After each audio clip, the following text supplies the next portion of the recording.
Pensacola, Florida, December 31st, 1984. The whole city is alive.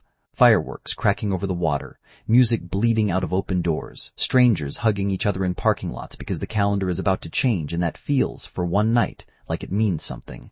But not every street is lit up. On the east side of the city, near a stretch of road called Peacock Drive, there is an empty lot. No lights, no people, just dirt and a curb and silence and a blue towel on the ground. Remember that. We are going to come back to it.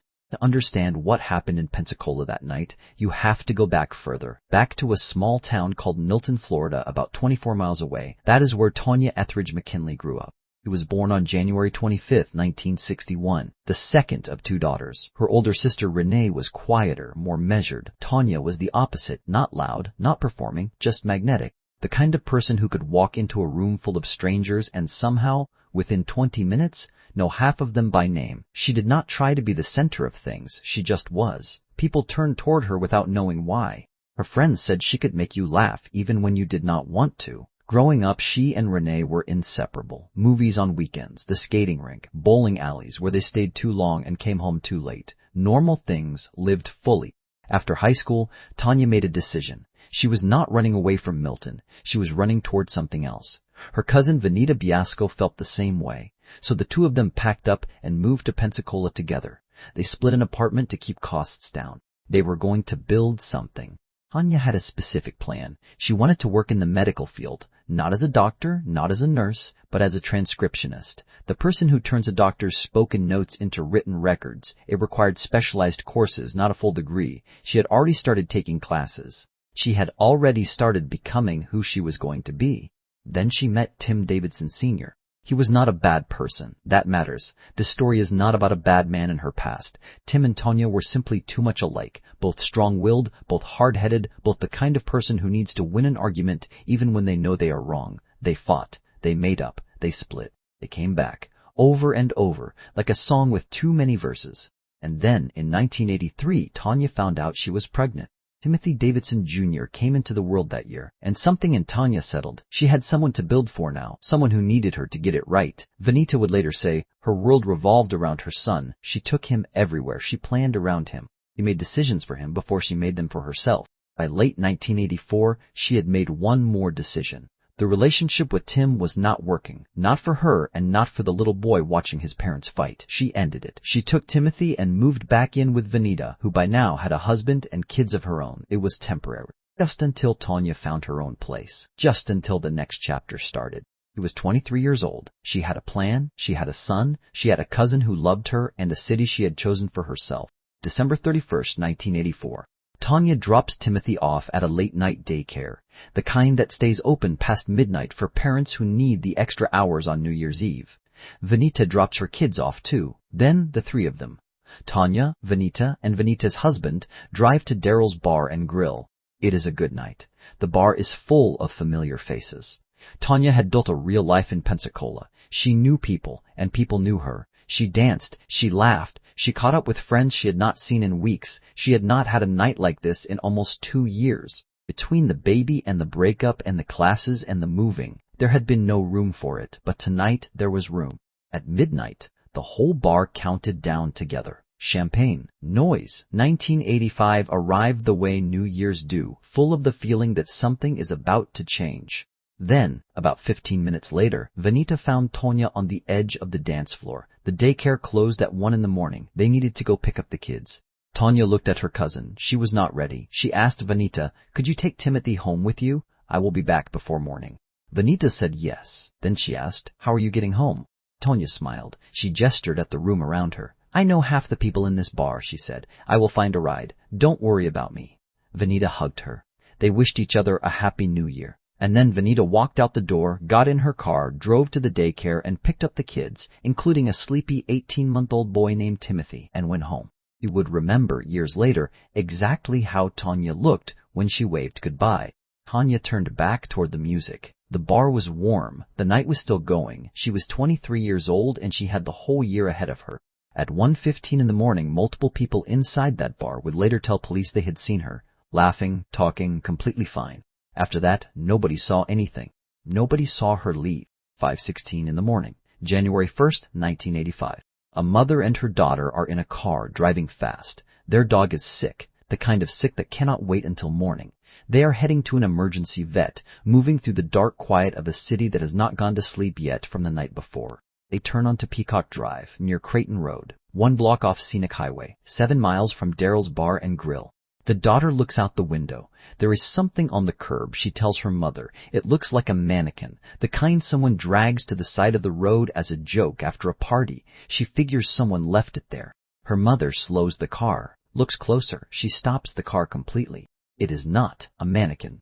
Police arrive within minutes. What they find is a young woman lying on the edge of an empty lot just off the curb. She is wearing a blue dress. Her shoes are missing. Near her head, soaked dark on one side, is a blue towel. The first thing the officers notice is what is not there. There is no blood on the ground beneath her. For someone with that kind of injury, there should be. But the dirt underneath her is dry. And when they look more carefully at the area around her, they see marks, drag marks, pressed into the dirt between the road and the curb. She was not killed here. She was brought here. Someone carried her from a vehicle to this curb in the dark and left her. Her purse is found a few blocks away, separate from everything else. Inside it, a driver's license. The name on the license is Tanya McKinley. She is 23 years old, 7 miles. Someone drove her 7 miles in the dark and left her on the side of the road. The autopsy answers the question everyone is already asking. Tanya had been brutally assaulted with a heavy object, causing severe trauma. But investigators soon discovered that the initial attack wasn't the final cause of her passing. Her life was taken through direct, intentional asphyxiation. It was a sequence of cold, calculated decisions. The investigators collect everything. From her body and from that blue towel beside her, they recover critical forensic evidence. A complete and undeniable genetic profile of whoever did this. In 1985, DNA technology is still in its earliest stages. They cannot build a name from what they have, but they can preserve it. And they do. Then one of the technicians finds something else on the towel. Tiny hairs, black, not human, animal fur, a dog's fur specifically. Small dark fibers pressed into the fabric of a towel that the killer brought with him, or brought from wherever this started. Not Tanya's dog. She did not have one. These hairs came from somewhere else, from someone else's home. The team notes it, bags it, and moves on. There is no way to know yet what it means. The neighborhood itself starts to tell its own story. This part of Pensacola, the area around Peacock Drive and Creighton Road, is not a place you stumble into. The roads curve in on each other, streets dead end without warning. If you are driving these roads at 4 in the morning, in the dark, with something in the back of your truck that you need to get rid of, you do not figure out where to go by accident. You already know. Whoever brought Tanya here had been in this neighborhood before. The choice of this specific street, this specific lot, this specific curb, it was familiar. That detail narrows something, not to a name, not yet, but to a type, someone local. Investigators go door to door. One family stops them with something important. They had driven past that exact stretch of Peacock Drive at 2 in the morning, and the lot was empty. No body, no towel, nothing. That sets the window. Between 2 a.m. and 5:16 a.m., in roughly 3 hours of darkness, someone drove to this street, placed a body on that curb, left a blood-soaked towel beside her, and disappeared. No one saw a car. No one heard anything. The detective looks at what they have. A biological profile of the killer, complete and precise. The drag marks, the dog hair, the geography of his knowledge. What they do not have is a match. The DNA profile is run. The answer comes back the same way every time. No match, no record, no prior arrest. This man has never been caught for anything, which means he has never handed his DNA to anyone. Somewhere in Pensacola, a killer is waking up on New Year's Day, and he has no idea that what he left on that curb will follow him for the rest of his life. In the days after Tanya was found, detectives went back to Daryl's Bar and Grill and talked to everyone they could find who had been there that night. Dozens of interviews. They built a picture of the evening piece by piece. The picture showed Tanya, dancing, laughing, talking to people she knew. Last confirmed alive at 1:15 in the morning. And then, nothing. Not a single person who could say they watched her walk out that door. She simply stopped appearing in anyone's memory after 1:15 a.m. The bar was full of people, and somehow not one of them saw where she went. The first name that came up was Tim Davidson Sr. He was not a suspect because he was a bad man. He was a suspect because the facts pointed at him first. The relationship had ended badly. He had not accepted it cleanly. He had been calling her, showing up. The detectives brought him in. He denied any involvement, clearly and consistently. Then they asked for his hair samples. He agreed without hesitation. The lab compared his hair to the hairs collected from the blue towel and from the evidence gathered at the scene. They are not a match, not close, not even similar enough to pursue. Davidson Sr. did not do this. His name came off the list. The second name came from the bar itself. Kurt was the bartender on duty that New Year's Eve. He and Tanya had a history, a casual connection, nothing serious. His alibi after closing time had a gap nobody could fill. They asked him to take a polygraph. He agreed. The results came back inconclusive. But then, the blood type results came in. The biological evidence collected from the scene pointed to a specific blood type. Kurt's did not match. His name came off the board too.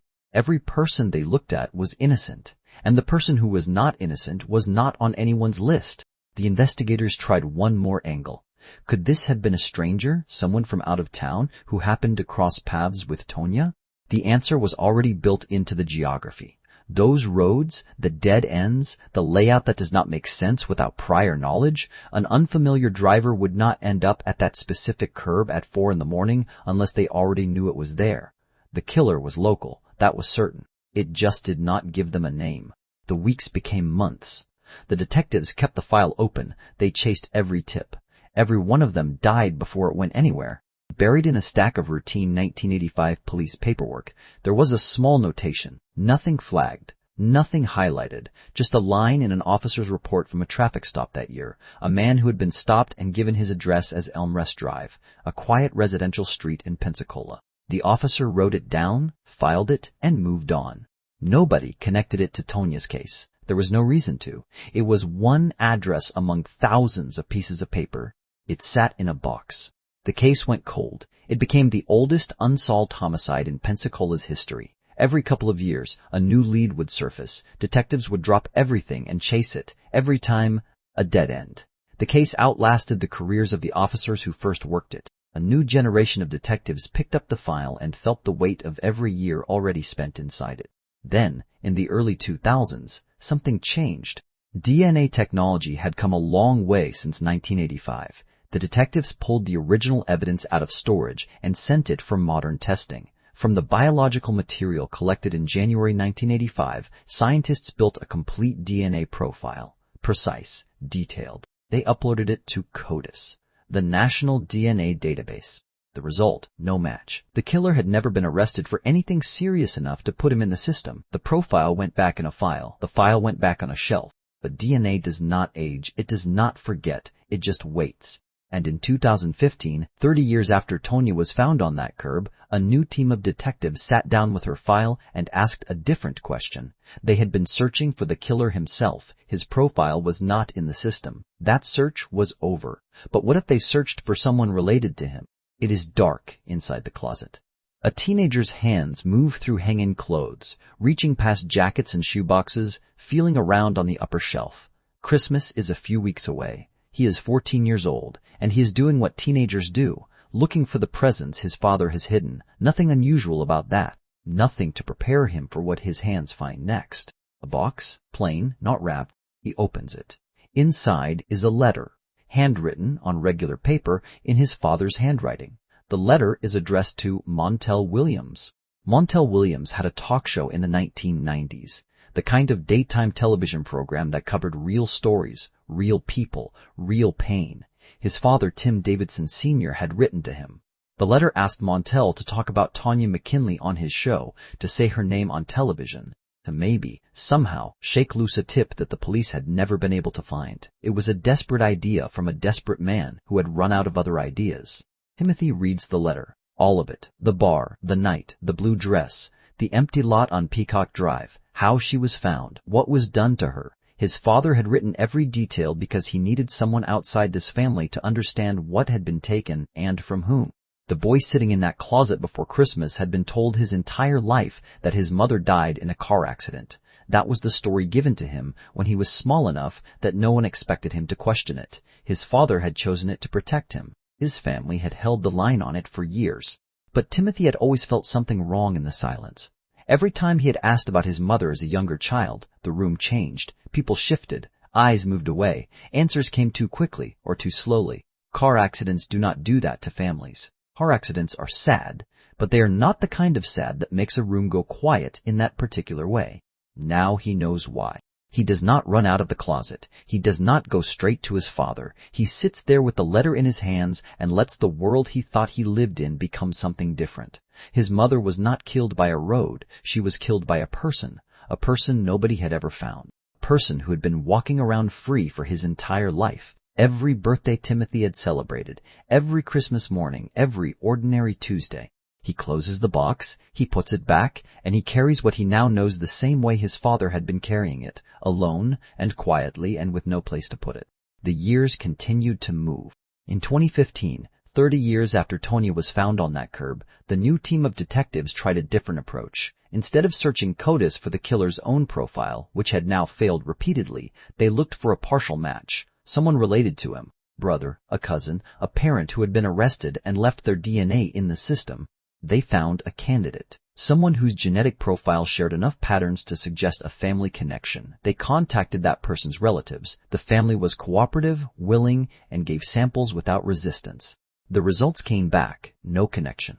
Wrong family. The similarities had been a coincidence. 30 years, and another thread broke in their hands. In 2018, a man named Tony Adame was browsing the internet and came across Tanya's case. Tony was not a detective. He was a sports reporter. He covered games, not crimes. But he had a personal interest in cold cases, and he found Tanya's story and the Facebook memorial page that her sister Renee McCall had built to keep her name alive online. He read everything. And then he did something that most people who read about cold cases do not do. He picked up the phone and called the Pensacola Police Department. He asked to help. Captain Chuck Mallett took the meeting expecting a journalist chasing a story. What he found was a man who had no angle, no publication waiting on a deadline, no career benefit from any of this. Tony just wanted to give his time to a family he had never met and a case that had been waiting too long. Mallett made a decision he rarely made. He opened the file to Tony. In 2019, the approach changed completely. The Pensacola Police Department joined with the Florida Department of Law Enforcement and a Virginia-based company called Parabon Nanolabs, specialists in genetic genealogy. They took the DNA profile built from the 1985 crime scene evidence and ran it through open-source public genealogy databases. Not the criminal system, the civilian one, the databases where ordinary people upload their DNA to find lost cousins, to trace their ancestry, to connect with family they never knew existed. If any relative of the killer, even a distant one, had ever submitted their DNA to one of these platforms, there would be a trace, a partial match, a branch of a family tree pointing somewhere useful. They found one. From that single distant match, investigators began building, branch by branch, generation by generation, eliminating people who were the wrong age, the wrong location, the wrong gender. They were looking for a male, old enough to have been in his early 20s in 1985, who had lived in or around Pensacola at the time of the murder. They worked for over a year. In February 2020, they found him, a name, a face, a real person still living in Pensacola. But they could not arrest him. A family tree is not a DNA match. It is a direction, not a destination. To charge this man, they needed his actual DNA, a direct, confirmed sample from his own body, and if they approached him, if he realized he was being looked at, he could run. So they put a surveillance team on him. They followed his car. They watched his routine. They waited. He had no idea. He went to work. He drove his usual routes. He lived his life the same way he had been living it for 35 years. And then, one morning, on a road in Pensacola, his arm reached out of the driver's window. Something small fell toward the pavement. The car behind him slowed. An investigator reached for the radio. Stop. He just threw something out. March 4th, 2020, 9:40 in the morning. The cigarette butt was recovered from the pavement before anyone else could get near it. It went directly to the lab. The results came back, a perfect match. The DNA on that cigarette was identical to the DNA collected from Tanya's body and from the blue towel found beside her on Peacock Drive in January of 1985. 35 years had passed. The science had not changed what was true. It had only waited until someone asked the right question. One cigarette. That was all it took. His name was Daniel Leonard Wells. He was 57 years old, a woodworker. He had lived in Pensacola for most of his life, including in 1984 when he was 22 years old and the whole city was out celebrating New Year's Eve. His address that year was Errand Drive. That name, Errand Drive, had appeared once before in this investigation, written in a routine 1985 traffic stop report by an officer who filed it and moved on. Nobody had connected it to Tanya's case. Nobody had looked at it twice. Errand Drive was half a mile from Peacock Drive, half a mile from the curb where he left her. He had been in the police records the entire time. March 18, 2020. 2 officers pulled his truck over on a Pensacola road in what looked like a standard traffic stop. Wells got out calmly. He had no reason to think this was anything other than what it appeared to be.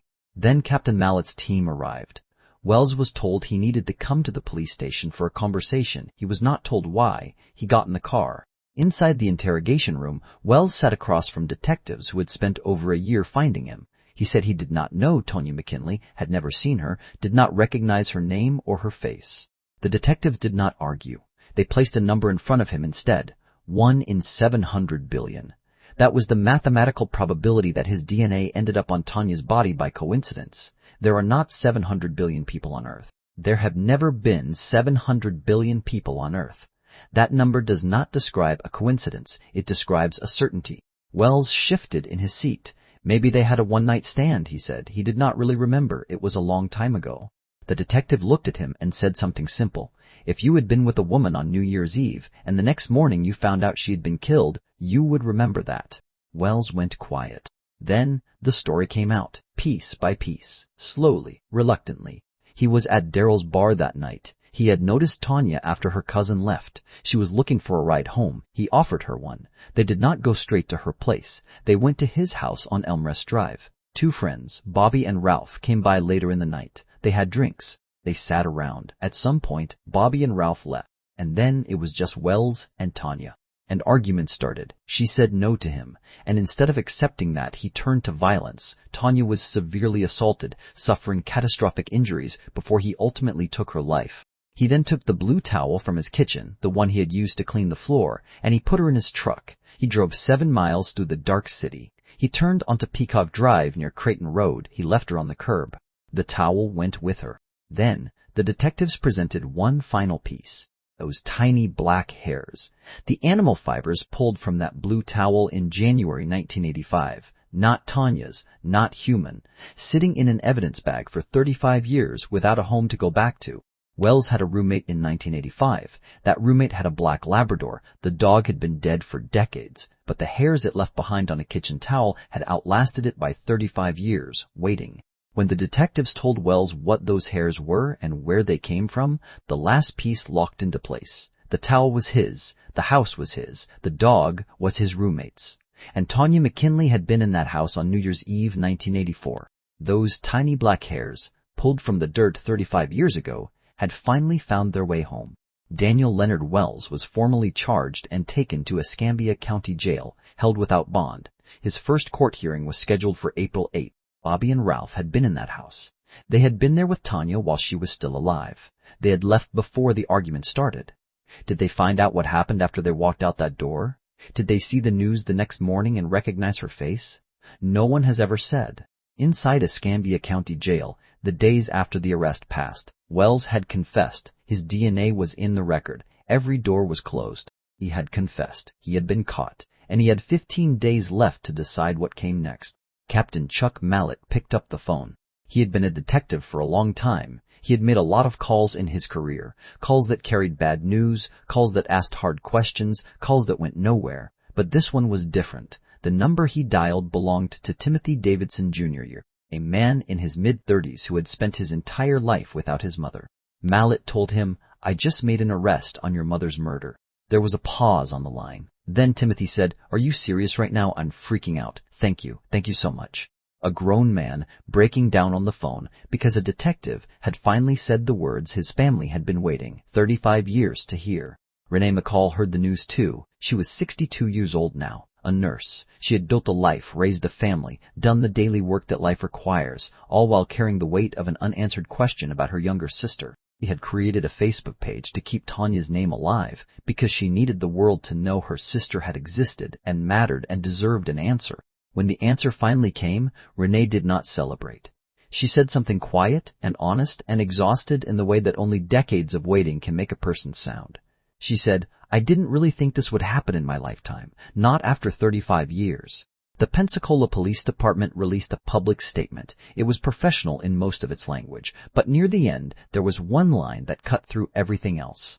Evil one for 35 years. Until today, on March 24, 2020, Daniel Wells appeared in court for the first time. He stood before a judge and entered his plea, not guilty. The man who had confessed in that interrogation room, whose DNA was a 1 in 700 billion match, whose address had been half a mile from where he left her, stood in a courtroom and said he did not do it. His trial was scheduled. Family prepared themselves to sit through whatever came next. April 8th was the date of his first hearing. They marked it down and waited. On April 2nd, 2020, exactly 15 days after his arrest, the legal process came to an abrupt halt. Daniel Leonard Wells was found unresponsive inside his cell at the Escambia County Jail. Authorities confirmed he had taken final escape from accountability, passing away just 6 days before his first scheduled court hearing. He did not wait for the trial. He did not wait for a jury. He did not wait for Timothy Davidson Jr. to sit across a courtroom and watch the law say what everyone already knew. Timothy did not hesitate when asked how he felt. He said, "He was a coward then. He's a coward now. He didn't even wait until the trial started. We waited 35 years, and now it feels like we just have even more unanswered questions." That word, coward, came out of him without anger, without drama. It came out the way facts do when you have had a long time to think about something and you finally know exactly what it is. There is a specific kind of grief that does not have a name. It is the grief of parents who bury their child and never find out who took them. Tanya's mother and father buried their daughter. They spent years waiting for a phone call that Captain Mallet made in March of 2020. They did not get to hear it. They were already gone. They never heard the name Daniel Leonard Wells. They never heard the word confession. They never got to know that the truth had finally arrived. That is what an unsolved murder costs. Not just the person who is gone, but everyone who loved them for every year of their lives until there is no one left to receive the answer. But here is what the family does have. They have the truth, the full truth confirmed and documented and no longer a mystery. They know what happened in that house on Errand Drive. They know the road he drove and the curb where he stopped and the towel he left behind. They know his name, and that man will never hurt anyone else. That is not nothing. It cannot be taken back. There are still things nobody knows. Bobby and Ralph walked out of that house on Errand Drive and left Tanya there alive. Did they ever find out what happened after they left? Did they spend 35 years not knowing, or 35 years knowing something they never said out loud? No one has answered that. So the question this case leaves behind is not really about DNA or genealogy or cigarette butts or 35 years of detective work. Those things all happened. They were real and they mattered. The question is simpler than any of that. Daniel Wells confessed. His DNA was a perfect match. He was in a cell with charges filed against him, but he never sat in a courtroom. He never heard a jury say the word. He never had to look Timothy in the eye. What is justice? And is it ever really finished? Tanya McKinley was 23 years old. She was a mother, a daughter, a sister, and the kind of person who made every room feel bigger just by being in it. She deserved to watch her son grow up. She deserved that apartment she was planning. She deserved that new chapter. And maybe the only thing nobody can ever take from her is that we still say her name.